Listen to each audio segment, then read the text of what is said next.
We remain steadfast in our commitment in delivering local news that matters. Stories that inspire. Enriching the lives of Filipinos in the Philippines and across the globe. This is your GMA Regional TV. Buong puso para sa Pilipino. Kini ang At Home with GMA Regional TV.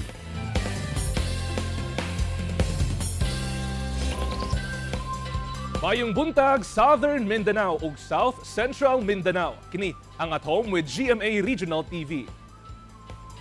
Atod damo ang mga importanteng balitang lokal sa Northern Mindanao ug Caraga Region. Kini ang pinakahalapad nga pagbalita gikan sa Western Mindanao. Aniya na mga unang balita.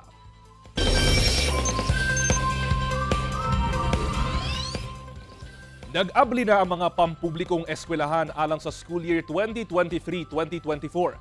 Atong sayron ang katikaran sa pinakadakong public school sa Davao City, ang Davao City National High School, pinaagi ni Argel Relator. Live. Argel. Kaya ana sa sobra 13,000 ka mga estudyante ang nitungha sugod karong adlaw dinhi sa Davao City National High School. We will not start until... Sayong nangabot ang mga estudyante sa Davao City National High School nga excited na sa pagsugod sa klase. Una ang opisyal nga pagsugod sa klase sa matag classroom, nagpahigayon una og traditional flag raising ceremony kung asa gi-welcome sa mga tutudlo ug mga non-teaching personnel ang mga estudyante.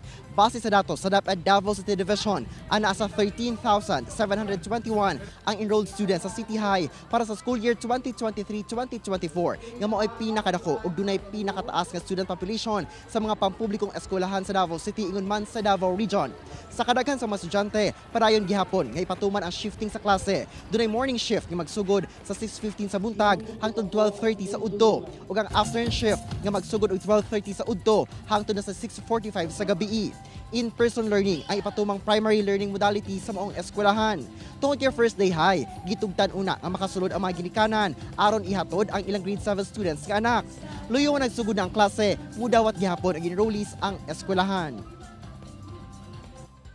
Kaya mong hapsay ang unang adlaw sa klase dinhi sa Davao City National High School. Samtang sabay-sabay sab nga nagbukas og klase ang 431 ka mga public elementary, high school ug integrated schools sa tibuok Davao City. Kent. Mayong buntag sa atong mga teachers and students diha.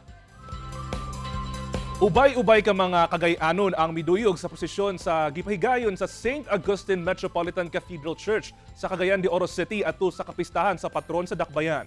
Ang detalye sa report ni James Paulo Yap. Gisugdan sa usa ka misa sa St. Augustine Metropolitan Cathedral Church ang pagsaulog sa adlaw sa kapistahan sa patron sa syudad nga si Senior San Agustin. Gipangunahan kini ni Father Jose Alan Pulgo, ang kura paroko sa maong simbahan. Pagkahuman, gisugdan gilayon ang prosesyon sa imahe ni Senior San Agustin palibot sa syudad nga gitambungan sa gatusan ka mga Cagayanon. Dako ang pasalamat sa simbahan sa mga Cagayanon ingon man sa lokal nga kagamahanan sa syudad tungod taliwala sa mga kalingawan. Wala kuno nila hikalimti ang tinuod nga rason sa kasaulugan sa piyesta. Kabahin ra unta na siya. Kaya ang tinuod ng kaulugan sa kapistahan, pagpasalamat sa Dios tungod kay doon natay modelo sa pagtuo. Pagka alas 9 sa buntag, gisugdan dayon ang tinuig nga fluvial procession nga gikan sa baybayon sa barangay Makabalan paingon sa St. Augustine Cathedral. Nagsubay kini sa Cagayan de Oro River kung asa gisakay sa mga bangka ang mga dagkong imahen ni Senior San Agustin ug ni Birheng Maria isip pasidungog ug pangaliya sa mga grasya nga ilang gihatag sa tibuok tuig. Asa fluvial kanunay part man na siya kay ang prosesyon pasidungog mangguna, pasidungog sa Santos unya kanang hulagway sa katawhan nga nagapanaw lagi. Padulong ta dito sa langit ng Dakbayan kanang giingon ni San Agustin. Kung atong simple term, padulong ta dito sa langit ana. Munang padulong gyud siya sa simbahan. Naanda na namo nga manglantawan ni kada pista sa Cagayan. Enjoy pud may enjoy. Ako pagampo karon nga akong anak makapasar og board exam sa civil engineer. Dito siya sa Cebu mag-review. O ako po isang kaanak, makalampo sila. Ang maong aktibidad ang nagsilbing kulminasyon sa Higalay Festival 2023. Kauban si Jaybert Pairat sa kamera. Ako si James Paulo Yap para sa At Home with GMA Regional TV. Duha ang patay sa managlahing aksidente sa dalan sa Davao City di adtong Sabado. Ano yung report ni Argel Relator? Nadala pa sa ospital apan namatay gihapon ang rider nga si Alfonso Jorilin Laranyo human nabanggaan og dump truck Sabado sa buntag sa Quezon Boulevard Barangay 21-C Davao City. Sumala sa Santa Ana Police, parehong ginasubay sa motor sa biktima ug sa dump truck nga gimaneho ni Vicente Carrion ang Quezon Boulevard. Nadaro matud pa sa motorsiklo ang square fence sa manok nga naa duol sa mga basurahan nga nakamontar sa bike lane. Hinungdan nga na outbalance kini ug natumba sa road pavement. Dinhina nabanggaan sa truck ang motorsiklo ug naigo punting sa ulo sa motorcycle driver. Gikustodiya na sa Santa Ana Police ang truck driver. Sabado sa udto, nagkarambola ang tulo ka mga sakyanan sa MacArthur Highway, Barangay Sirawan, Davao City. Sa investigasyon, pasulod sa Davao City ang bus unit na gimaneho ni Joel Isuesta nga nagsunod sa elf truck na gimaneho ni Giovanni Pintal. Nag-full stop matud pa ang elf truck, hinungdan nga nabangga ang bus sa likod niini ug naigusab sa bus ang SUV na gimaneho ni Kayesha Betito nga naa sa Picas Lane. Duha ka pasahero sa bus ug tulo sa SUV ang samdan kinsa gilayong gidala sa ospital. Samtang Sabado sa hapon, naputlan og tiil ug namatay ang tricycle driver nga si Ronnie Day Manggubat, 33 anyos, human nalatayan og truck nga gimaneho ni Rene Davis, 43 anyos, sa kilometer 13 Panakan, Davao City. Nakahiagom sa minor injuries ang tulo ka mga sakay sa tricycle. Subay sa investigasyon sa Police, pareho ang direksyong gilatas sa truck ug sa tricycle. Dihang pag-abot sa lugar, niliko matud pa ang tricycle paingon sa lane sa truck, hinungdan nga naigo kini sa truck. Sa kakusog sa impact, nalabay paingon sa ilawom sa truck ang driver sa tricycle ug nalatayan. Ako si Argel Relator para sa At Home with GMA Regional TV. Patay ang usa ka magtutudlo sa Surigao City human gigulgulan sa liog sa usa ka lalaki. Duha ka anak niini samdan sa hitabo. Ani ang report? Wala na makaabot pa sa abli klase ang 37 anyos nga magtutudlo. Human kini gigulgulan sa liog sa usa ka lalaki sulod mismo sa iyang balay sa Barangay Washington, Surigao City. Pasado la sa isa buntag niadtong Huwebes. Giila ang biktima nga si Clarence Sulima, usa ka public school teacher. Sumala sa Surigao City Police. Gipapuyo lang sa iyang balay matud pa sa biktima ang sospek nga giilang si Joseph Gimari. Human kini mihangyo sa kaila sa biktima. Kalit lang matud pa misulod ang sospek sa kwarto sa biktima ug didto nagigulgol ang liog sa biktima gamit ang kutsilyo. Tumapa dito sa investigasyon ug nakita sa maong area dito sa biktima adunay samad nila sa rasan sa parting bahin sa liog. Ayang katuyan ang ilig kwarta, kawag nila siya kwarta. Dugang pa sa kapulisan, dihang nangayo na og tabang ang duha ka minor de edad nga anak sa biktima nga natulog sab sa maong kwarto. Gisulian sab kini sa sospek og gulgol sa liog. Maayo na lang kinakaikyas ang duha ka minor de edad. Apan nagpabiling kritikal sa ospital ang 5 anyos nga batang babae, samtang nagpaayo pa ang 9 anyos nga igsung babae niini. Hinuon niya itong Huwebes sa hapon. Misurrender na ang sospek ngadto sa kapulisan. Narecover gikan kaniya ang wallet ug ID sa biktima. Dito na misurrender nakalarga siya, nakasibat dito sa bahing party sa Dapa, no, Siargao Island. Mag-atubang og kasong robbery with homicide og 2 counts of frustrated murder ang sospek. Ako si Kent Abrigana para sa At Home with GMA Regional TV. Usa ka school principal ang gitigbas samtang nagpahigayon kini og brigada eskwela sa Ipil, Zamboanga, Sibugay. Suspect arestado. Ano ang report? Daling gidala sa ospital ang 46 anyos nga school principal nga si Daisy May Sabihon sa Moreno Tadeo Elementary School sa Taway, Ipil, Zamboanga, Sibugay. Kini human gitigbas sa usa ka Melchor okasyon 73 anyos Sabado sa buntag samtang adunay ginapahigayon nga brigada eskwela. Migula sa investigasyon nga nasuko matud pa ang sospek. Human wala siya gipaagi sulod sa tunghaan nga mo'y naandan niyang dalan paingon sa ilang balay isip shortcut. Nagkaroon ng ng hindi pinagkasunduan o hindi pagkakaunawaan. Parang nag-igib siya ng tubig dun sa labas ng campus pero dito siya dumadaan sa school para shortcut.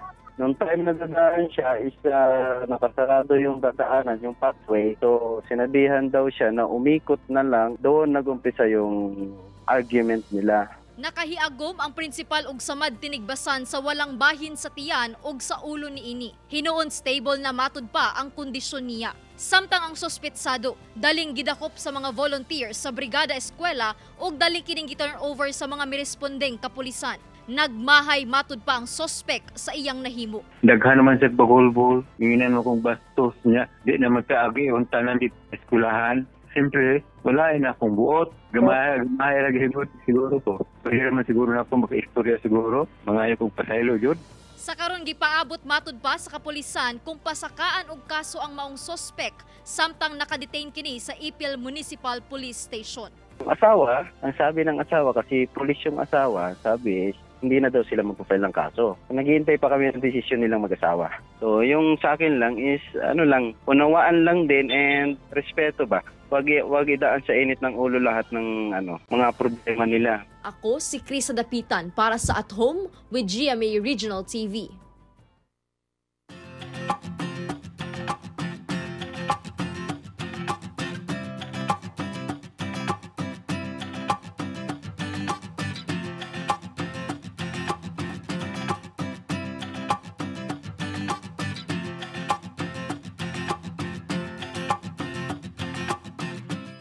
Kini ang At Home with GMA Regional TV.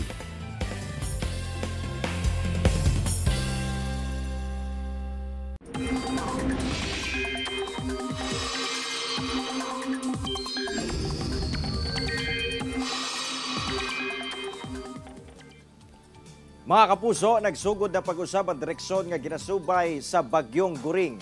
Ulay namatikdan sa pag-asa ang bagyo sa gilayong 220 kilometers sidlakan sa Apari, Cagayan. Nga adunay kusog sa hangin nga moabot sa 155 kilometers per hour.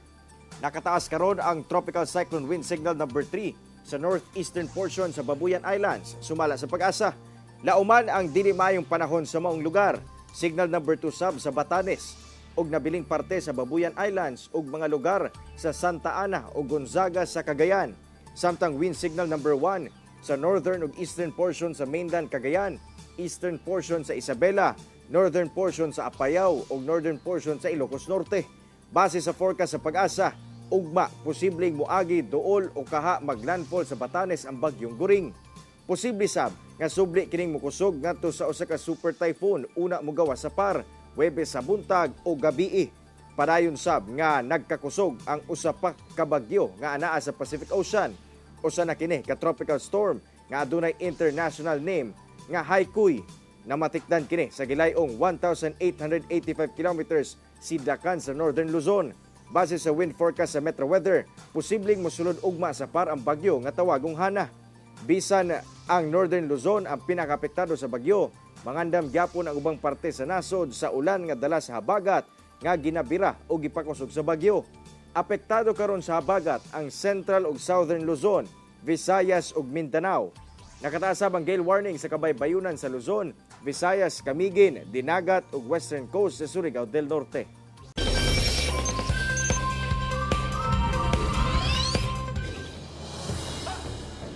Lima ang patay dihang mibusikad ang usa ka firecracker factory sa India.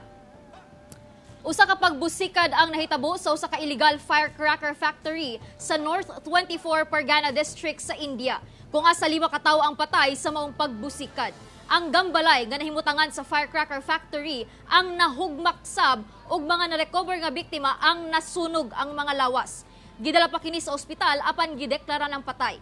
Dili pa masuta sa otoridad ang tinubdan sa maong insidente. Padayon ang search and rescue operations alang sa posibleng biktima pa nga natabunan sa pagbusikad. Industrial accidents nga susama niini ang normal na sa India tungod sa kakulang sa safety procedures o kakulang sa gobyerno nga mag-inspeksyon. Sa bang balita mga kapuso, libuan usab ka mga estudyante ang magsugod na sab sa ilang in-person nga klase sa Gensan. Kini ang kuha sa Lagao 2nd Barrio Elementary School sa Gensan. Alas 6 pa lang sa buntag, kaganiha, dasok na ang mga estudyante alang sa ilang first day sa klase. Anaasab ang mga ginikanan nga nagatod sa ilang mga anak o mihulat gayud sa gawas hangtod sa nakaplastar na ang ilang mga anak sulod sa nagkadaiyang classroom. Gani karong back to school na sab, atong sayron ng mga pamaagi sa mga ginikanan aron masiguro nga healthy ang ginakaon sa ilang mga anak o ang ilang pamaagi aron makatipid. Para makabudget mo, kailangan mo prepare gyud mo og kanang tang pagkaon na makabusog sa mga bata, halimbawa prutas o tinapay, mas makabusog magud sila. Kailangan alang kay mga healthy nga pagkaon, kung makapalit jud kag pagkaon pwede ka mo hatag na lag prutas or biskwit kay lisod man kayo kung hatagan nimo junk food. Mas maka nagitak is kita ang mag-prepare sa food nila like kanang handmade good nato nga ginikanan. Mga kapuso, karong buntaga atong lantawon ang akong pakiginabi sa Senior Vice President and Head of GMA Entertainment Group nga si Miss Lilibet Razonable. Dinhi lang sa Spotlight.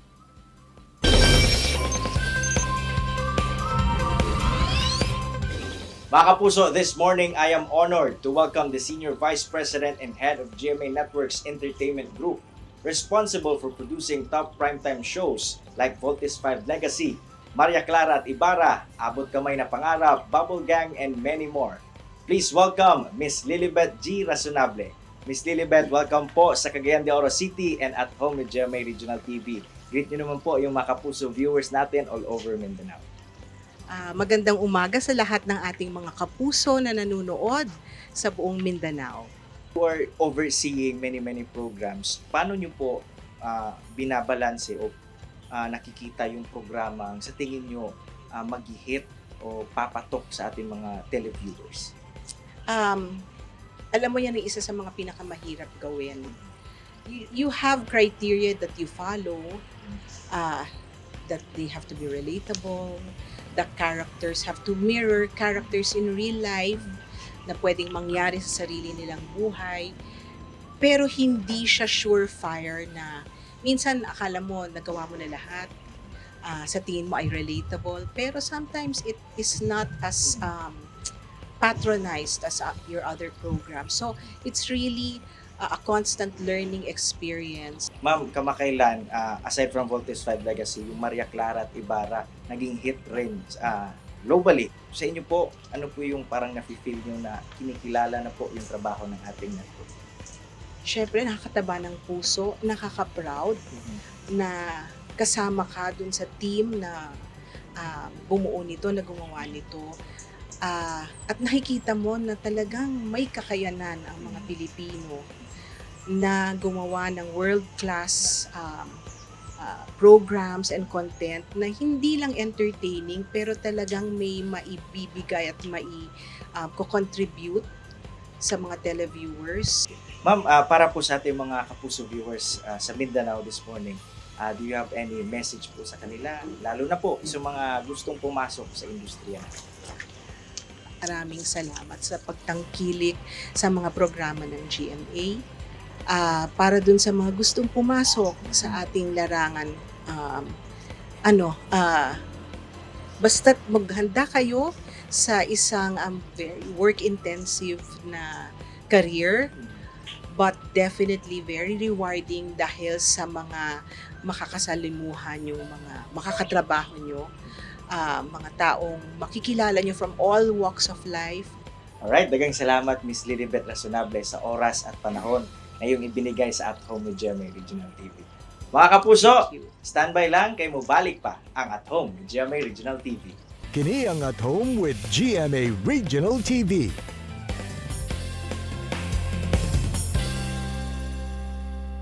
Kini ang At Home with GMA Regional TV.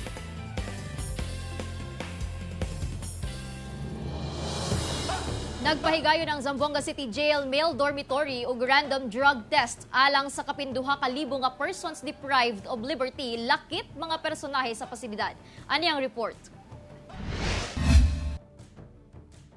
Sa 2,105 persons deprived of liberty kon PDL sulod sa Zamboanga City Jail male dormitory, 60% niini drug-related ang kaso. Tungod niini, nagpahigayon og random drug testing ang BJMP Zamboanga sa ilang mga piniriso. Lakip na ang mga personahe. Ang punot dulo nito, ang BGMP ay nagpapakita ng mabuting halimbawa, ng magandang halimbawa sa mga PDL natin, lalo na sa kung paano iingatan ng sarili at kalusugan nila at kung paano sila magiging kabahagi sa pagsugpo ng illegal na droga. Hinoon, negatibo sa drug test ang kapin 100 ka mga personahe sa City Jail apan nagpadayon pa ang sa PDLs. Kung adunay magpositibo sa PDLs, ipaubos kini sa confirmatory test. Apan kung magpositibo pagbalik, posibleng mapasakaan kini og kaso sa pakig-alayon sa Philippine Drug Enforcement Agency kon PDEA 9. Patuloy naming hinihiling sa mga PDL natin yung buong kooperasyon nila, partisipasyon sa mga programa ng facility, lalo na yung mga anti-drug programs kasi ang punto de vista naman natin is mapabuti talaga yung kalusugan nila. Kauban si Alta Rosales sa kamera. Ako si Chris Dapitan para sa At Home with GMA Regional TV. Kapin 160 ka contingents ang misalmod sa Higalaay Festival 2023 Civic Military Parade. Mga kagay-anon, gikalipay ang pagbalik sa mga aktibidad human na undang sa nangaging tuig tungod sa pandemya. Ang detalye sa report ni James Paulo Yap. Sayo pa lang sa buntag, napuno na sa mga kagay-anon ang dalang Apolinario Vélez Street sa Cagayan de Oro City. Kiniaron makaplastar sa pag-agi sa mga contingent nga misalmot sa Higalaay Festival Civic Military Parade. Una pa man ang parada, gibuksan ang mga aktibidad, pinaagi sa usa ka Korean traditional dance ug K-pop performance gikan sa sister city sa Cagayan de Oro City nga Gwangyang County sa South Korea.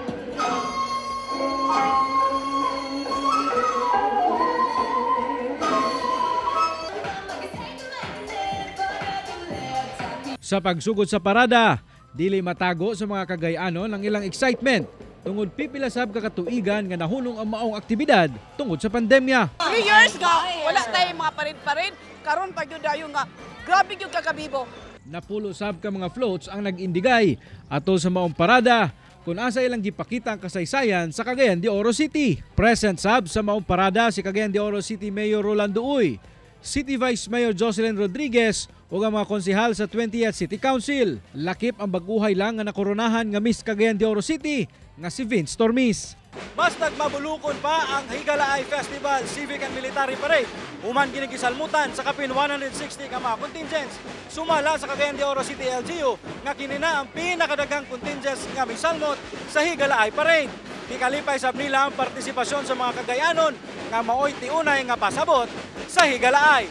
Dugang pa ni Acting City Tourism Officer Rico Libre nga ilang gipangandaman ang Higalaay Festival 2023 isip pagpamawi sa mga katuigan nga wala kini na selebrar. Ang ato ang activities karon gikan sa core events hantod sa parallel events 68 pud kabuk. Makita man gyud nato ang kabibo kung naay suporta sa mga tao. Pagkahapon gipahigayon sab ang Higalaay Street Dancing Competition. Bisan pa man og mibundak ang ulan, wala kini makapugong sa mga partisipante nga mag-perform sa ilang contest piece. Sa ulahi, gineklarang festival champion ang Barangay Gusa, kinsa nakadawat og premyong 300,000 pesos. Kauban si Jaybird Pairat sa kamera. Ako si James Paulo Yap para sa At Home with GMA Regional TV.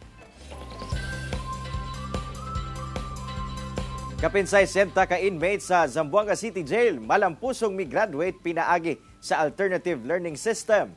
Ani ang report ni Sara Hilomen Velasco. Tulo ka tuig na sulod sa Zamboanga City Jail ang kinamanghurang anak ni Juanita Daclao tungod sa pagkalambigit sa ilegal nga droga. Nabalaka siya nga dili na makaeskwela ang anak. Apan pinaagi sa Alternative Learning System, nakapadayon kini sa pag-eskwela ug ning bag-ulang malampuson kining migraduar. Pasalamat ako sa Panginoon na anak ko nag-graduate siya. Nadala lang sa barkada. Mapasalamaton sab ang usa ka inmate nga nakahuman sa senior high school bisan ana sa sulod sa pasilidad. Sobrang saya sir kasi hindi ko in-expect na makapagtapos ako dito. Yung walang hindi hadlang yung mga pagsubok sa buhay. Masaya ako sir sa nangyari. Nandito nakagraduate ako ngayon at paglabas ko makapagtapos ako ulit, makapag-aral ako. Pagpatuloy ko yung pag-aaral ko. Lakip siya sa 69 ka mga inmate nga nakahuman sa elementary ug high school sa male ug female dormitory sa Zamboanga City Jail. Totoo ang pagbabago dito sa Zamboanga City Jail. Sinisikap ng pamunuan ng Zamboanga City Jail na magkaroon ng mga programa na hindi lamang magtatanggal ng boredom nila, na magpapalakas ng kanilang kaisipan at kalusugan, kundi tuluyang magpapabago ng buhay nila. At yun yung edukasyon. Sabi nga, education is the greatest equalizer. Ako si Sara Hilomen Velasco para sa At Home with GMA Regional TV. Usa ka 10 anyos nga batang lalaki ang namatay hupan na lumos sa suba sa Alamada, Cotabato. Kapin 2 ka oras ang gihimong retrieval operation sa mga personahes sa Municipal Disaster Risk Reduction and Management Office Alamada. Una na recover ang maong bata. Gila ang bata nga si Adrian Canha Araque, 10 anyos. Daling gitabang sa mga rescuer ang maong bata o gidala sa ospital apan gideklara na kining dead on arrival sa mga doktor. Sa investigasyon sa otoridad, naligo sa usa ka suba sa barangay Kamansi, Alamada, Cotabato ang bata kauban ang pamilya niini. Apan wala na matikdan nga nawala na diay ang bata. Busa pahinumdum sa otoridad nga kanunay bantayan ang mga anak, ilabi na kung mga ligo sa suba o di bakaha sa dagat. Gitunol na sa provincial government sa Zamboanga del Sur ang 8 ka rescue vehicle ngadto sa Provincial Disaster Risk Reduction and Management Office isip pagpangandam sa mga kalamidad o unsamang matang sa emerhensiya. Giturn over na sa provincial government sa Zamboanga del Sur ang 8 ka mga trucks nga mga rescue vehicle ngadto sa PDRRMO atul sa gipahigayong seremonya sa Provincial Capitol Ground sa Pagadian City. Sumala sa LGU, kini alang sa mas paspas nga pagresponde panahon sa kalamidad o emerhensiya o lakip sab sa pagpakusog sa disaster preparedness. Nagkantidad ang maong mga rescue vehicle o gretibuk ang 14 million pesos. Malaumon ng LGU nga dakong tabang ang maong mga sakyanan alang sa PDRMO, ilabi na sa katawhan sa Zamboanga del Sur.